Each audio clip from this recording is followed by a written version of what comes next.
Before I forget, if you could drop a like on the video and subscribe to the channel if you're new, making content like this every single day throughout the playoffs, so you might want to see that. The Hawks said we'll see you in the A. Trae Young said that to the Knicks in Madison Square Garden. They gave him crap all playoffs long throughout the first two games, and he delivered.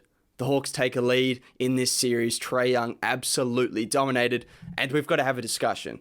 Trae Young has to be put in the same conversation as the elite point guards in the NBA right now, because I don't care anything about his size, the question marks over his defense, any of those things. What he does on offense to control the game is pretty much as good as anyone in the NBA right now. He's absolutely dominating what was a top defense in the NBA that are throwing different looks at him every single game. And today he put up 21 points and 14 assists with just two turnovers.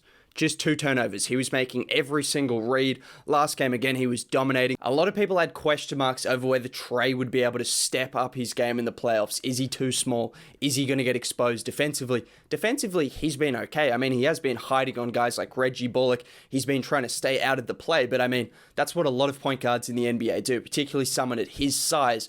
But what he's been able to do offensively, breaking down the Knicks defense, has been unbelievable. I mean, this game, he was throwing it upstairs to Capella. He was finding open shooters like Hunter and Bogdanovic, who both ended up with a few threes. Just in general, he was taking over the complete game. And you have someone in Julius Randle, who was seen as an MVP candidate on a team that finished pretty much the same seed as the Hawks. And then you have someone in Trae Young that didn't make the All-Star team, that was seen as an empty stats kind of guy who's going out there and dominating the game. And shout out to Nate McMillan, because he made the right adjustment. He changed it from going with Trae Young and Bogdanovic sitting at the same time to now staggering their minutes. And it was a big difference because the Hawks were in control for pretty much the entirety of the game. And they didn't give up that double-digit lead like they did last game, because one of Trae, Bogdanovic, Lou Williams were always in the game to at least create some kind of offense and keep it flowing. Because last game, we saw when Trae went to the bench, terrible. Absolutely awful. I think there was a stat, they scored about 16 points per quarter, at least 16 points in the 12 minutes Trae was on the bench last game. 16 points. That's on track for 64 points in a regular game.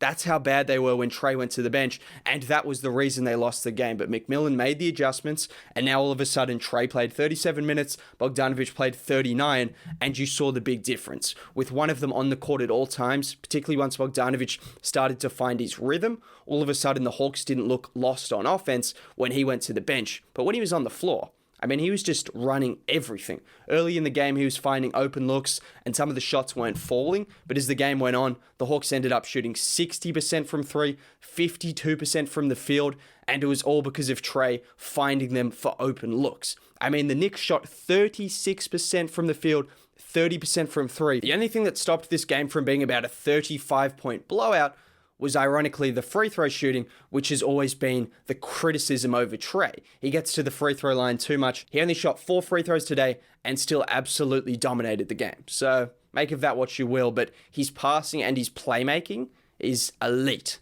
It's elite. It's as good as pretty much anyone in the league right now in terms of his ability to find open players and what he's doing with his floater and just making the Knicks so indecisive with whether they want to stick on Capella, whether they want to come up to Trae. They don't really know what to do. The first two games of the series, they were pretty heavily trying to favor Capella and to let Trae take those floaters. And now all of a sudden, Trae started making some of those floaters this game. And all of a sudden, Capella was allowed to get up for a few lobs and finish with 13 points. Collins finished with 14 points after having 0 and one of his worst games in his career the game before. That was a big difference as well. He was someone that got into foul trouble, and you could see the difference because Gallinari is solid coming off the bench, giving you some shooting, but you don't want him on the floor for more than 30 minutes a night like he was in Game 2. You don't want him trying to be out there guarding players, particularly when he couldn't shoot last game. All of a sudden, you bring in Collins and the defense on Julius Randle, who shot 2 for 15. 2 for 15 from the field. This isn't a Julius Randle slander video, but he's been awful. Like, I tried to sugarcoat it last game because he played okay. It was still underwhelming, but at least he made some nice plays, and defensively he was okay. Today, there was just no excuse. He was talking trash, but like he just could not back it up at all because he got outplayed by pretty much everyone on the floor. I mean, they kept Obi Toppin in for an extended period of time in the fourth quarter, which kind of says all you need to know. In the fourth quarter, when you're trying to come back from a deficit in a playoff game, the series tied, and they kept Obi Toppin in for an extended period of time because Randall was probably a worse option, and they just brought him in at the end, kind of hoping that he would maybe turn it around, but he ended up with 2 of 15, 2 of 7 from 3, and only his free throws saved him from having a single-digit performance and a terrible performance. But yeah, underwhelming for Julius Randle. In general, the Knicks have zero offense. They have zero offense outside of Derrick Rose. And you can see the difference between having an elite playmaker and having someone who's a great scorer in Derrick Rose, who shouldn't be compared to Trae Young. One is at the end of his career, one is entering the prime of his career, but you can see the difference. D Rose is going to get his own 30 points. He was the only reason the Knicks stayed competitive and won them the game last game as well. But you can see the difference. He's not someone who's going to set up the entire offense like a Trae is going to do. He's not going to give everyone good looks like Hunter, Collins, Capella, all of those guys shooting above 50% from the field because Trae was able to feed them and find them open looks or find them lobs. Rose is going to get his own, and that's a big reason why the Knicks were actually competitive in this game. But in general, he's not going to be able to do what Trae does, which is just absolutely run the game and run the flow of the offense. He's delivered so much in these playoffs. We have to start having a conversation. Is he a top 15, top 10 player in the league? I don't really like ranking players because I feel like it's almost impossible to do. How do you rank a player? Different team, different situation, defense, offense. I can't really do it. It's just too hard to do. But he's got to be in that conversation for top 15 player in the league. What he's doing right now is just rare. That's all I'll say. It's just rare, his ability to orchestrate the offense, and pretty much any question mark over whether he'd be able to elevate or at least maintain his game in the playoffs has to be silenced. It has to be silenced because through the first 3 playoff games, these are the numbers. They're ridiculous. He's been relatively efficient, which is something that was questioned. But more importantly, it's been the playmaking. He's looking like arguably the best passer in the league right now, making every single kind of pass you could want. Left-handed across his body to a shooter, right-handed across his body to a shooter, bounce passes to bigs, upstairs to bigs. It doesn't really matter. He's getting under the rim and then throwing it behind his back to Capella on lobs. Like anything you want from Trae right now, he is delivering.